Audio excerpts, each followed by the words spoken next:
est-ce que quand je transitionne, mon cheval continue à tourner?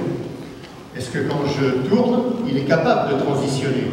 C'est les premiers exercices de ce assemblée vont se passer dans le corps du cheval, vont se passer pendant ces transitions.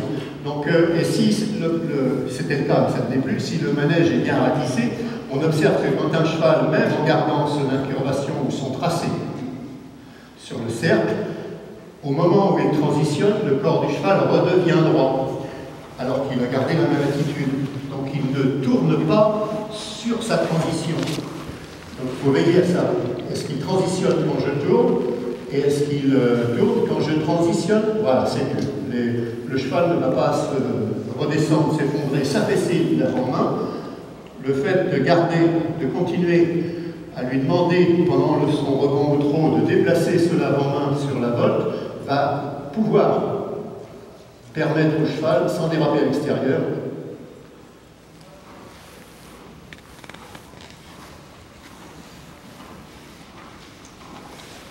réajuster la soleil, réajuster la. Il faut que tes bras, on s'arrête 2 secondes, face à 2 profils de haut, s'il te plaît. Juste un petit détail qui est important de rappeler. La tenue des rênes, c'est sans doute ce que vous aurez, si vous êtes enseignant,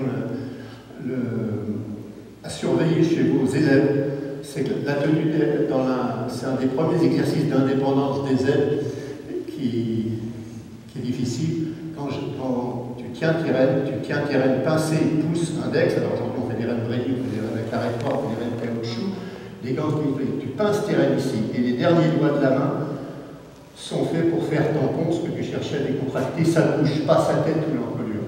De même que le mors est sur la langue, sans que la commissure plisse, et le tampon que donne la langue, cet amortisseur avec la commissure, c'est ce qui remplace les derniers doigts de ta main. Le mort, garder le contact, c'est ça. Le mort ne tombe pas par terre. Alors, tu t'étais protégé d'un osbande, mais il n'aurait que le mort dans la bouche, le mort ne tombe pas par terre. Et sur le contact trop fort, on verrait la commissure plissée et le cheval venir en dedans. Si un juge, si un instructeur veille à ce que le cavalier reçoive la bouche de son cheval, on ne verra pas le cheval enroulé d'encolure. Il sera sur la main. Quand ses appuis et son équilibre vont ça va s'éclaircir, ça va se faciliter, ça va faciliter la locomotion. La locomotion va faciliter l'harmonie musculaire du cheval, la bouche va se décontracter, les mains se lèvent. Au pas et au gros, il faut qu'il y ait une élasticité de l'avant-main que le cheval a perdu là. Il faut qu'il ait. Là, c'est un départ à partir du pas, d'accord? Mais finis tes foulées, tes bras finissent, voilà, avec la ligne du dessus. Tekata, tekata. Touche-le en bas. Le garrot, il éloigne son garrot, le garrot mis vers la droite, en suivant. Il faut que tu conduises plus que tu ne tires. Voilà. Maintenant, il tient le galop tout seul. Il tient le galop tout seul. Tu vas faire un quart de cercle, on va dire, de devant la cage jusque là-bas. Galop. Voilà, comme ça. Galop de travail, c'est un petit peu dessus. Il faut qu'il ait les deux hanches ensemble. Plus marqué ton galop. Il faut qu'on se mette au galop de travail, c'est un peu plus que ça. En bas. Voilà, là il y a les deux hanches ensemble, il colle plus au sol. Très bien. Et tu peux le suivre dans l'encolure.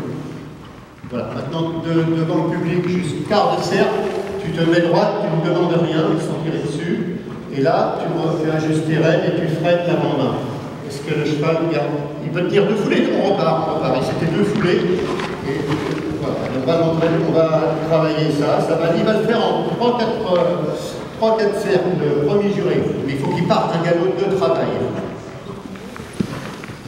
Un quart de cercle sans rien, tu descends tes jambes, tu te redresses, et comme il a de l'impulsion, c'est-à-dire le désir de ce mouvement en avant, tu vas pouvoir sur des rênes ajustées, tu as les coudes bien repliés pour freiner.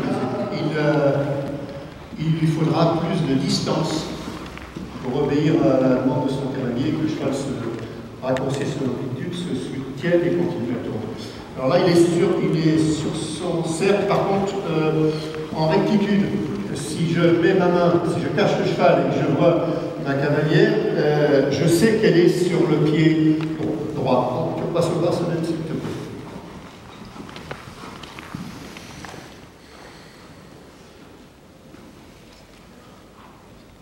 Bon, quand tu seras toute seule, parce qu'ils n'entendent pas quand je parle, tu feras que tu revois les transitions, que tu les fasses à la demande.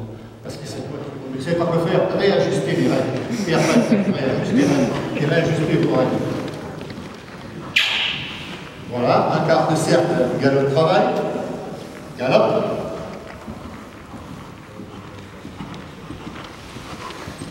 Voilà, tu alternes à ta convenance, puisque le cheval va faire du galop de travail. C'était en clair pour toi. Moi, je mets des petites balles de tennis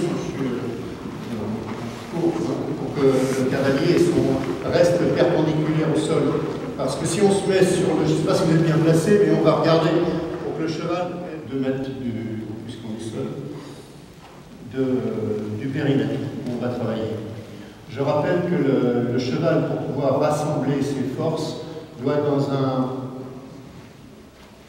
dans son éducation être équilibré. C'est un cheval plus lourd sur un membre, un cheval plus lourd sur 2 membres, ou un cheval qui va d'un poids, de sa masse, d'un membre vers l'autre, ne peut pas travailler en élasticité pour pouvoir